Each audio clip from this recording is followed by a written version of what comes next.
Station போயிருக்கீங்களா? Coffee station போயிருக்கீங்களா? சரி, காஃபி ஸ்டேஷன் நான் இதான் சாப்பிடணும். இதுக்காக தான் வந்திருக்கோம். இதுதான் சாப்பிடணும். நம்ம 2 பேருக்கு எதுக்கு 4 ஸ்பூன்? அதை குத்தணும், அதை எடுக்கணும், சாப்பிடணும். இதுக்கு முன்னாடி சாப்பிட்டுருக்கியா? இருந்தாலும் உங்களுக்கு இது ஒரு செட், எனக்கு ஒரு செட். ஆமா, அதே தெரியாம 2 பேருக்கு ஒரு செட் அப்படின்னு. இது வந்து குனாஃபா ஐஸ்கிரீம், இது வந்து சிரப், இது வந்து ஊற்றி சாப்பிடணும்.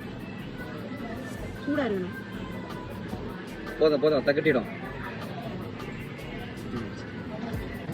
இவ்வளோ பெருசாக கொடுத்துருக்காங்க. 2 பேருக்கு சாப்பிட முடியுமாங்க? 2 பேர் தான் சாப்பிடணும், ஒரு ஆள் சாப்பிட முடியாது. பார்க்கறதுக்கு எம்மியாக இருக்குது. ஐஸ்கிரீம் கொஞ்சம், குனாஃபா கொஞ்சம், சிரப் கொஞ்சம்.